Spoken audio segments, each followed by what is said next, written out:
Hello everyone, আসসালামু আলাইকুম। সবাই কেমন আছেন? আমি তো ভালো নেই। কিভাবে ভালো থাকবো? আমাদের প্রাণপ্রিয় এমন একজন মানুষ তামিম ইকবল, সে এমনভাবে স্ট্রোক করেছেন, তার কথা শুনে কারোই ভালো লাগছে না। তো আসুন আমরা সবাই দোয়া করি স্রষ্টার কাছে তামিম ইকবাল যাতে সুস্থ হয়ে যায়। যার রিজিক আছে পৃথিবীতে, দেখেন তাকে যেভাবে সিপিআর দেওয়া হয়েছে, যেভাবে ইলেকট্রিক্যাল শর্ট দেওয়া হয়েছে, তার রিজিক যদি না থাকতো সে চলে যেত, কিন্তু রিজিক আছে দেখে সে বেঁচে গেল। আলহামদুলিল্লাহ। আসুন আমরা সবাই দোয়া করি এই টাইগার ক্রিকেটারের জন্য, তামিম ইকবাল।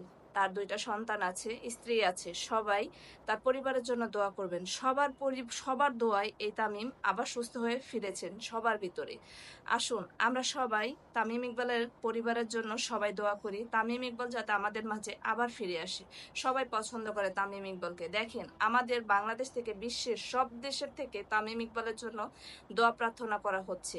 তামিম ইকবাল এমন একজন মানুষ, তামিম ইকবাল যাদের হৃদয়ে, কারো হৃদয়ে নাই যে তামিম ইকবাল নাই। তামিম ইকবাল এমন একজন পার্সন যার বিপদ হলে তামিম ইকবাল সবার আগে ছুটে যেত।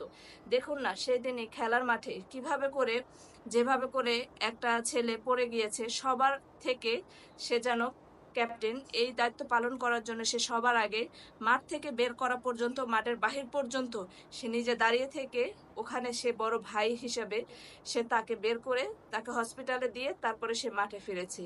এই টাইগার ইকবলের জন্য সবাই দোয়া করবেন। আসুন আমরা সবাই তার জন্য দোয়া করি। সবাই সব সবাই সব থেকে তামিম ইকবল এবং তার সন্তানদের জন্য দোয়া করব, কেননা সন্তানদের দিকে তাকিয়ে যাতে আল্লাহ তাআলা তামিম ইকবলকে ফিরিয়ে দিয়ে যায়। আল্লাহ তাআলার কাছে চলে যাওয়ার সময় হলে সবাই আমরা চলে যাব। ভালো থাকবেন সবাই। আসসালামু আলাইকুম। দোয়া করব টাইগার তামিম